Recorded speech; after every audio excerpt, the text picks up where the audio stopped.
We don't want this in the United States. And why, we've gone through this. You can go back to our H-1B segment, the degree mills, the fraud that takes place, the staffing agencies that place these these H-1Bs and skim off the top, the way they send their money back home. It's a net negative to the United States. India, and Pakistan, they're both really, really bad countries. Again, two separate places? I think so. You guys can comment and let me know. I don't fully understand how Bangladesh factors into it. They also don't have laundry lists. Yes, they do not have laundry. Damn. And true. So India and Pakistan, right? You've heard they're on the brink of an all-out war. And I know you're thinking, okay, whatever, who cares? You should be able to think that, except for the fact that you understand a big part of some of these countries, their plan is to get their citizens to other countries in order to influence our foreign policy. So Pakistan, India, the stage is set for maybe we could geofence nukes. Maybe. Where we just send them to both of them and they could just but they'd have to run them in on a tram. They couldn't even launch them. Hey, you guys let me know if that's a solution. It's time for Eye on India. What's that smell? It's India, Josh. India, Pakistan. It's like 7-Eleven versus Shell. Yes, exactly. Exactly. And the United States is Quick Trip because it's in a different league. Come at me, bro. So it used to be one full country. They separated. It's a long history. It's a long history that I really don't care about. But it's not our fault, mate. No. So our fault we colonized them, but then said, "Oh, let's keep them separate." Lots of poo. So this all started, and this of course does not mean all Indians or all Pakistanis, but as a general rule, it is if there is a culture that I want to import least, it's that sphincter of the world. Just to be clear, I of all the cultures on Earth, outside of warring areas in Africa, of course, but even then, I don't know how much worse it is than India and Pakistan. So this started after a terrorist attack in Kashmir, and this of course means that there is a statistically higher than 0% chance India and Pakistan are going to be going to all-out war. First breaking news, and at least 28 people are reported to have been killed after gunmen opened fire on tourists in Indian-administered Kashmir. Wednesday, the Indian government put in place harsh diplomatic measures against Pakistan, whom it accuses of being behind what it calls a terrorist attack. Well, the Pakistani official says there was an overnight exchange of fire at the border with India that's along the so-called line of control that separates the nuclear-armed rivals and neighbors. India and Pakistani troops exchanged fire overnight in Lipa Valley along the line of control, according to officials on both sides. I just can't take it seriously. She sounds uninterested. The region means India, Pakistan, and China. Who's this guy? The Pahalgam terror attack, Pakistan People's Party's chairman Bilawal Bhutto Zardari has raised the war pitch against India. He asserted that blood will flow if Pakistan is denied the waters of the Indus River. Blood will flow. I know. Blood will flow. They will blot us. If they want us to fight in the shade, then they throw arrows on something. We will fight them, but we still cannot win more than 10 medals in the entire country's history, despite 1.5 billion. We are not a coordinated people. We play cricket. Takes 5 days to play one game. You are so fast. Everything is now in America. We play our game. It takes 5-6 days. You have a snack. So, how does this affect the West? Well, it does, unfortunately, because we have a lot of people in this administration who they kind of want to see India as like a major trading partner. And I get it compared to China, but India is still awful. As to what set off this latest wave of tensions, there's always kind of an inflection point. We actually have an exclusive look at the confrontation. Are you crazy? You're fucking bitch. You are bloody bastard bitch. You bloody fuck you bloody fucking mother bloody bitch. You fucking bloody bastard. Benchwood bloody. Benchwood you blundered. No, but why? Bloody no. Why? Bloody fucking. If accident, then what you wanna do? Why you fuck me? I fuck you bloody. Bloody bastard. Fucking running like lady, eh? Bloody. What the fuck, man? Okay, have a nice day. I don't think he saw it.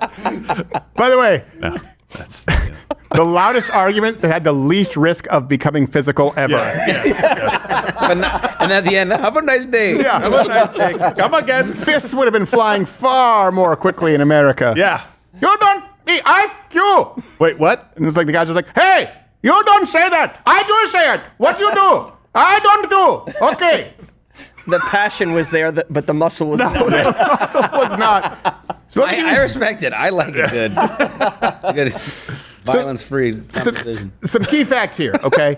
And a lot of this is just going to be making fun of India and Pakistan, to be clear. I'm sorry, but I'm not. Buckle up. So key fact number one, what's happening? Like, you know, there was that terrorist attack on April 22nd. 26 tourists in India were killed, and it's terrible. And of course, our hearts go out to those affected. Islamic terrorism spares no one in that area of the world, and it's been a problem for India for a while. However, India immediately pointed the finger at Pakistan, which they often do, with the defense minister writing, "We will not only reach those who have perpetrated this incident, but also those who, sitting behind the scenes, Pakistan, I'm looking at you, have conspired to commit such acts on the soil of India." Here's the thing. There is no proof at this moment in time that Pakistan is behind it, and that's a problem. You think racism is bad in the United States. I don't think you understand that prejudice exists everywhere. Look at the prejudice that you see between Indians and Pakistanis, and then also look at the prejudice that you see within parts of India. They hate each other. They have a caste system, and they treat each other as subhuman. It is not the eat, pray, love spiritual guru land that you've been taught it's to be. India is so pissed off at Pakistan, they even suspended the Indus Water Treaty that, by the way, sends water to Pakistan. It's been in effect since 1960. And by the way, it's responsible for 80% of all Pakistani agricultural water. My question, though, first, is how bad is Pakistan's water that they are importing 80% of this?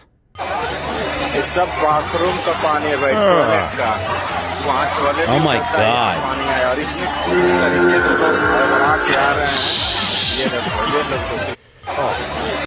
Now, that's real. The music. That's a party. Yes. Yeah. Yes. It's a good time. Bacteria can't live in feces. Cover your body. It's okay. It's okay. Don't worry about bacteria. I am protected by the cow dung. And we make fun of France for not having a clean enough river for the Olympics. Our bad. I am immune because I drank cow piss. By the way, many people in India, meaning millions of people, drink cow urine. When people here in the United States talk about Eastern religions and enlightenment, and you understand, these are millions and millions and millions and millions and millions of people, hundreds of millions of people who don't understand the concept of trains. They get hit by them. 2 Indians an hour who just throw their trash wherever it may lie. Very similar in Pakistan too. Live in complete squalor, are okay with it, and actually cover themselves in cow dung and drink cow urine as a medicinal treatment, which, by the way, brings us to today's sponsor. We are happy. We'll take those dollar bills. India's favorite energy drink.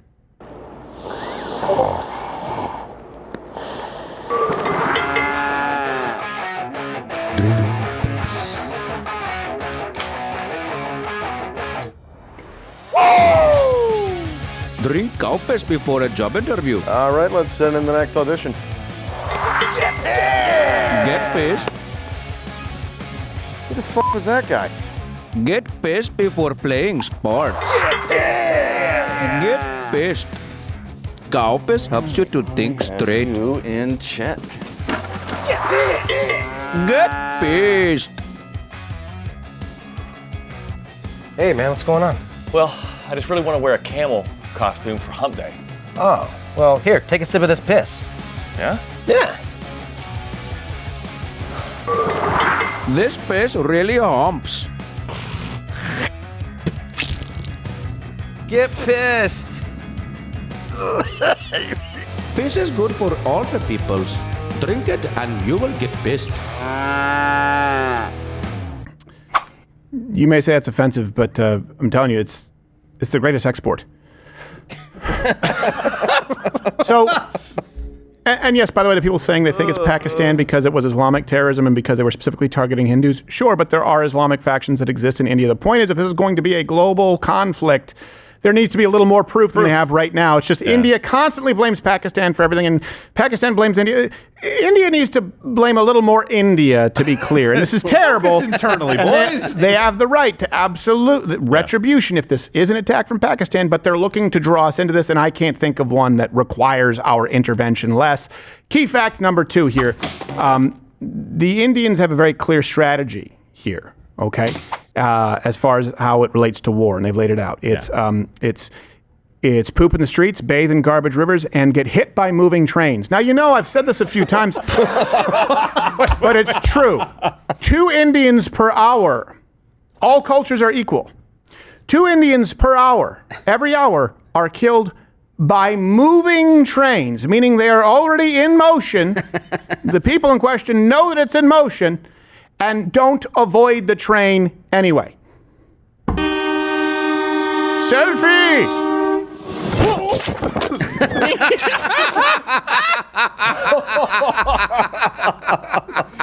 So, How? Hi, I'm Pranesh. Welcome to Jackass. Yes. roll credits. And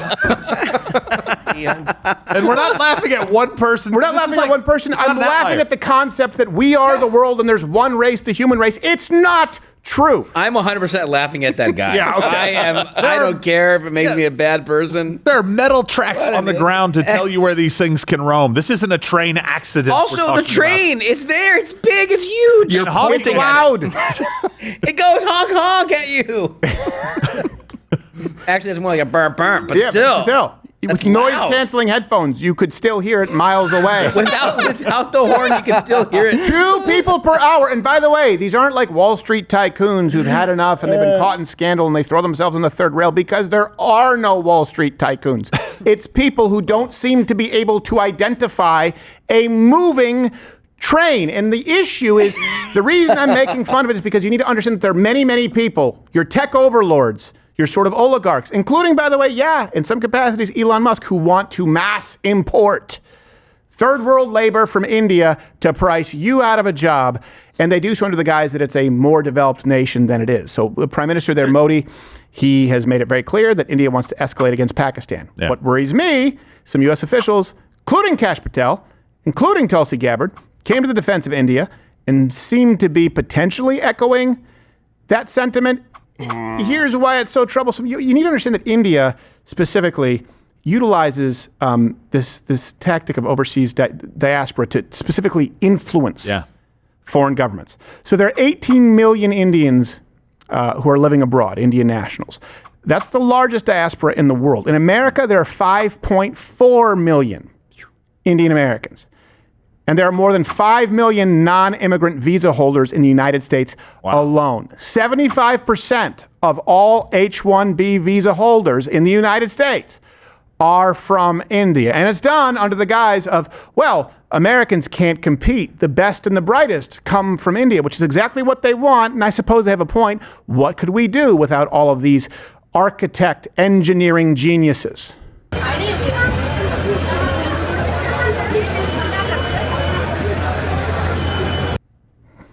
What the heck was that? I don't know. They're getting water from the air conditioning. Perfect. Yeah. It's already filtered from the rusted metal. It goes to the coils. How many in America?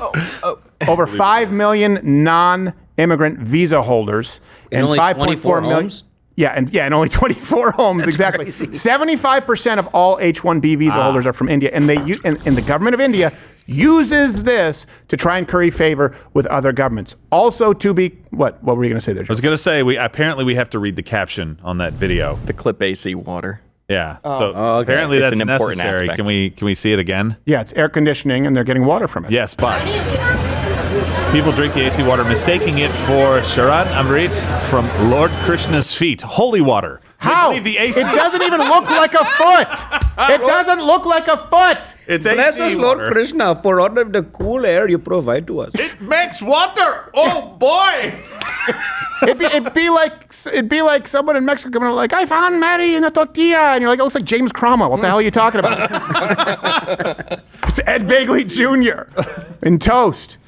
Did you find it in your Mary pan? Yeah, it's just it's not a culture that we want to import. And by the way, there's little to no hope of this area of the world getting it right. And I say this because how many people do you hear in the United States right for long? Went to India and it's very spiritual. Yeah. Do you mean the dysentery that you got? Let me give you some examples here, okay, as to just how corrosive this can be and why we don't want this in the United States and why, we've gone through this. You can go back to our H-1B segment, the degree mills, the fraud that takes place, the staffing agencies that place these these H-1Bs and skim off the top, the way they send their money back home. It's a net negative to the United States. Here's actually Keir Starmer. Let's go to Britain to see how it's worked for them.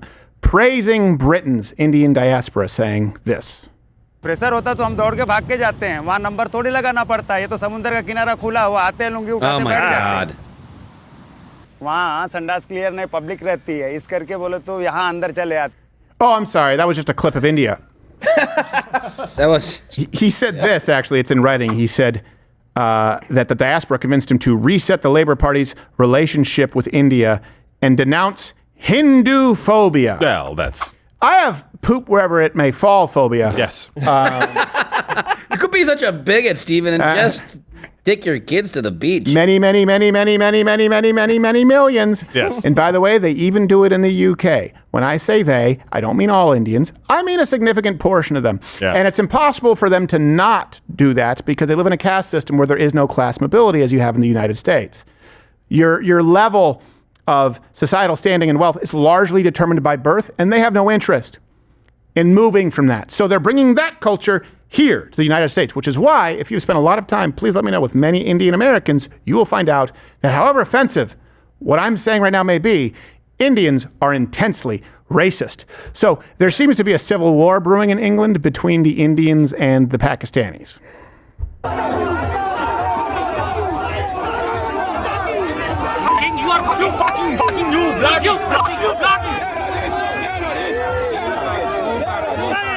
All right then, break it up then.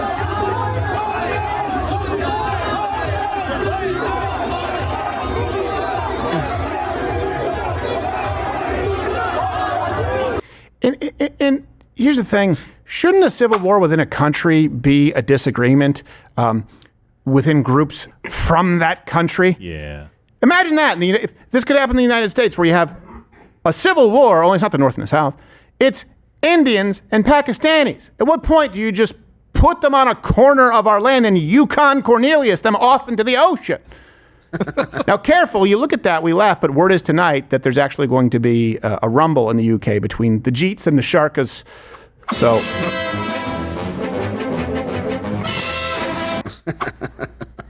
And we are going to have their way tonight. And here's the thing, though. Both the Indians and Pakistanis who are transplants in the UK, they seem to agree on one thing. They hate the UK and its culture, as evidenced by this Good Morning Britain clip right here.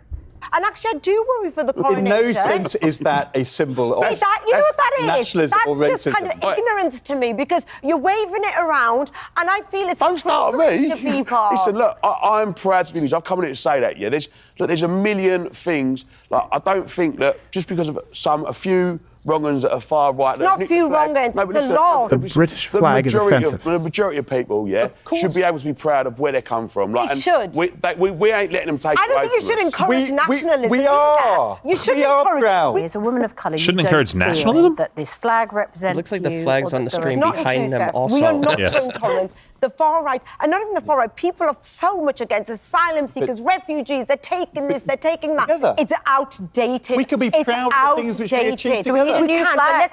Let's get a new flag because that one is outdated taking the and fucking it piss? represents far too much negativity in this country. I think we need a new day. Do you celebrate the coronation? Actually, no, because I think the monarchy. behind that. No, I'm sorry. I think the monarchy represents. gone as well? Represents colonisation. They need to give back all their stolen jewels. Lorena, what? They need a new flag in England, she says. So actually, they did decide to, in the age of multiculturalism, add a little bit of an Indian flair to it. And that's better. Home sweet home. Home is where the poop is. Home is where the poop is. And by the way, that is everywhere. You can make home right where you are. You'll say this is offensive. It's reality. If you think this is offensive, then you're not paying attention. By the way, that's from 2023, St. George Day. It's kind of like their national day. You know, they didn't have a war to fight off a superpower. We have that. It's not clear to us, but that's from 2023, St. George Day. I want to be really clear because this dialogue is going to move to H-1Bs, and this war could also be used, if it takes place, as another Trojan horse to bring more people into this country. And those in positions of power are very interested in cheap labor from a country like India that does not share your values, that does not appreciate this culture, and has no interest in assimilating. When Indians and Pakistanis have been transplanted somewhere else, they try and turn it to India and Pakistan. To be clear, have you spoken with many Indian nationals lately? And I know there are some people, we have a very large fan base in India, and they'll tell you the truth. There is a false sense of pride where these people from India will say, it's the greatest country in the history of the world. If that's what they believe, they can't fix any of their problems. It is, by all objective metrics, not the greatest country ever. It could be objectively the worst, and these people are not more capable. They are not more intelligent. Again, if you just go by IQ, if you go by the actual universities, if you go by the number of innovations that have come out of India, if we still need more, because we have 5 million non-immigrant visa holders in the United States, and Elon Musk and Vivek say we need to uncap it so we can bring in as many as possible. Okay, take that mindset and add wartime. Do you really believe that the United States doesn't have more capable people here? Or is it just that, hey, people coming from a country where they crap in the streets, where they throw their trash wherever they feel like, and they get hit by currently running trains, work for cheaper? I think our immigration policies as it relates to these countries here in the West maybe needs to be seriously reconsidered. Hey, if you're still watching, you can click my face or this box next to me, which may bring you to another video. Or it's going to bring you to another video. It'll play another video. But if you like this, it'll be one that you like. And if you didn't like this, you know, everyone deserves a second chance.